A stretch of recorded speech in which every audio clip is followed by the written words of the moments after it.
Well, hello. Thanks for joining us. We are blessed to be in the company of Dennis Cooper. He is the Senior Vice President of the Federal Savings Bank. Correct. And the go-to name for reverse mortgages in the St. Louis area. Dennis, welcome, and it's great to see you again. Before you did reverse mortgages, I know that you were involved in the financial services industry. How does that experience work now for you? Well, when you think about the reverse mortgage, it's not, although it's a mortgage chassis, it's more along the lines of a financial planning tool on the mortgage chassis. So the two coordinate pretty well. When I got into financial planning and insurance, I was fairly young. My clients were fairly young. As I progressed in age and managed to stick around, most of my clients were getting older. And with the economy the way it is, with investments the way they are, trying to figure out we're all living longer than we expected. Everything costs more than we expected. Pension plans have gone away. I don't know anybody that's overfunded a 401k. You have to look at all the different assets you've accumulated in your life, including the equity you have in your home. That's an ideal way to access that equity without having to make monthly payments. So you develop cash flow. There are a lot of myths floating around about what you do, and I'm afraid that a lot of them are not correct. I don't want to go in a negative direction, but I think we should address those. Could you cite some of those and maybe point out their flaws? Whenever I do a seminar, I usually ask for a show of hands how many people have heard something negative about a reverse mortgage. And typically it used to be half the room would raise their hands. They'd only come up with two things, but half the room would raise their hands. Since Tom Selleck started working for me, he doesn't work for me, but since he's become a spokesperson for the industry. Let me know if he shows up. Yeah, exactly. It's only 2 or 3 people raising their hands, but they're still coming up with the same thing. Seniors seem to think that somehow the lender is going to take their house. And I usually diffuse that by saying simply, it's not that the lenders are nice people. It's just that the longer you stay in the home and don't make payments, interest accumulates, the balance goes up, the lender's going to make more money. So the longer you stay in the home, the more money the lender's going to make.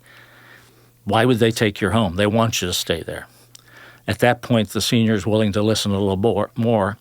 And then they say, well, the other thing is it's more expensive than a conventional mortgage. And I agree with them. It is more expensive. But it's a fully insured loan. The loan actually, the insurance from the loan actually protects your heirs from ever owing any money on the loan. See, I didn't know that. So you have a fully insured loan. You have a loan the borrower decides whether they ever make a payment. And you have a lifetime loan as long as you live in your home. It's the perfect ideal financial planning product. What are some of the ways that then you use a reverse mortgage? Well, typically people think mostly of paying off their mortgage, so they develop that cash flow. If you're paying $1,000 a month for principal and interest, suddenly you don't have that $1,000 expense. You can use the $1,000 for something else. You can use it as an investment tool. You can do a reverse mortgage. One of the options is to use it as a line of credit. If you use the line of credit, we guarantee the unused portion of the line of credit will grow by 5 to 6% a year. How many bond funds can guarantee that? A lot of people use it to purchase a home. If you're over 62, there's no better way to purchase a home. If you look at a $100,000 condo, you can actually buy a $200,000 condo for the same outlay of cash with a reverse mortgage, and you never have a mortgage payment. I did one on a retired vice president of HUD here in St. Louis. HUD controls our product.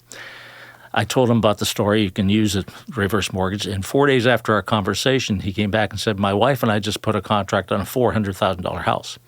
They were in their late 70s, early 80s. I met him at closing, and I brought a check for $253,000. He brought a check for $125,000. Oh, my goodness. They only offered $375,000. They purchased, moved into and live in a $400,000 house, having paid $125,000, and will never have a mortgage payment as long as either of them live in the house. Oh, my gosh.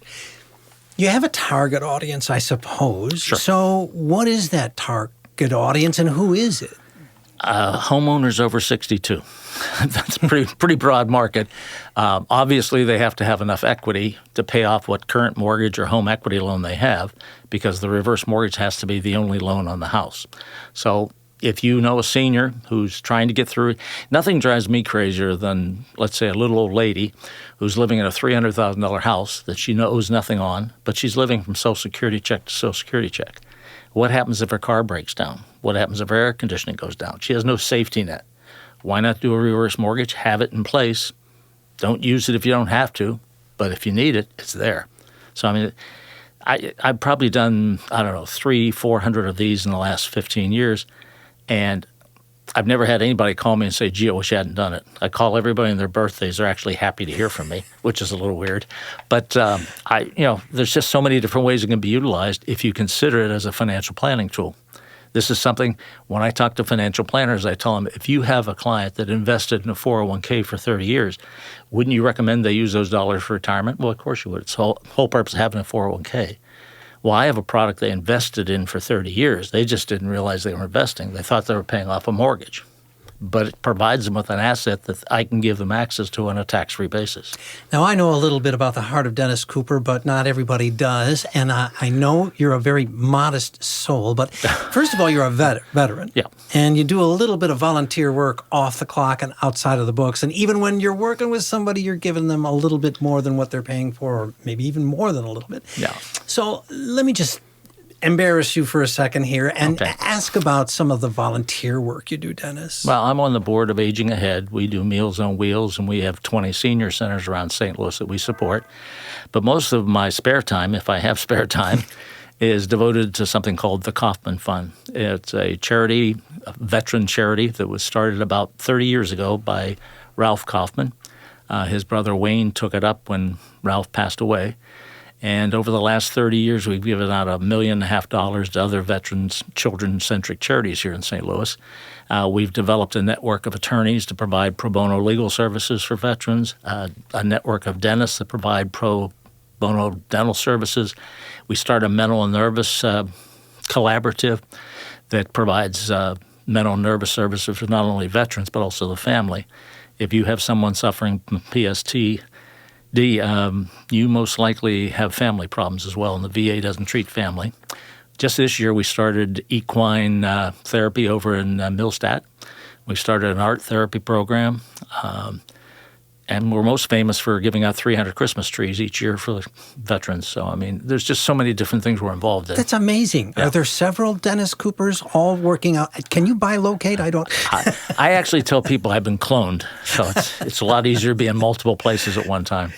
No, I know you're a veteran. How does that background, how does that experience, those experience, inform how you work with folks? Well, I try to help everyone as much as I possibly can. But, I think more than just being a veteran, it's the fact of being around people and helping them try to solve problems and put their lives in order to manage to get through retirement. Today, that's an awful difficult thing. There's so many people who thought they had sufficient income, thought they had sufficient assets available that just don't, and trying to help them solve those problems. It's kind of funny. I talk about marketing an awful lot. We're all in marketing, one phase or another. Some people distance themselves from it, but no matter what you're doing, you're in marketing in one way or another. And to my idea of marketing is you listen to somebody and find out what their concerns are. Very few people get that marketing starts with listening. Yeah, you actually have to figure out what the concerns are of the client, provide them with options, let them decide what they want to accomplish. That's marketing, when you get down to the bottom of it. Aging Ahead, we have 20 senior centers around St. Louis, and they had me speak to the different center managers. I started my talk with show of hands, how many people here are in marketing? No one in the room raised their hands. Well, marketing is important to me. So after about talking for 30, 40 minutes, I said, okay, let's do this again. How many people in this room are in marketing? Everybody in the room raised their hands. So I think I got the message across at least that morning. So, yeah. Now, it's just the climate that we're in. Maybe we were in it before 2008, but it seems like ever since 2008, we've especially been deep in the water of distrust from big financial players. And you don't want to admit this, but you are kind of one. Sure. How do we overcome that? Most of my business is dealt one-on-one with the clients. You demonstrate what this product could do for them after you've figured out what they're trying to accomplish, and then just be honest with them. And I I once was told I have a great voice for radio. I think the guy said you have a great face for radio, but I'm not sure. But I like the way you remembered the first part of that. yeah, it worked out very well. But no, I really, truly enjoy. I'm working with people, the neatest people on earth right now. They all have stories to tell. I love hearing other people's stories. And, I just enjoy my job so much because of the people I work with. That's awesome. Yep. And I have known you for a long time. When I first started in senior care, you were one of the first people that I met and easily the nicest. So thank you for that. Dennis, I want to ask, though, if somebody is seeking you out, what's the best way of finding you? Telephone number, 636-675-1267. Say that number again, Dennis. 636-675-1267. I have it on my hip. It's with me all the time. I suppose you could find me in most networking events here in St. Louis. I'm in B&I. I'm in about 14 senior-focused alliances. Could somebody find you just by typing in Dennis Cooper Senior Care or Federal Savings Bank? I think they probably could. I'm in Facebook. I'm in LinkedIn.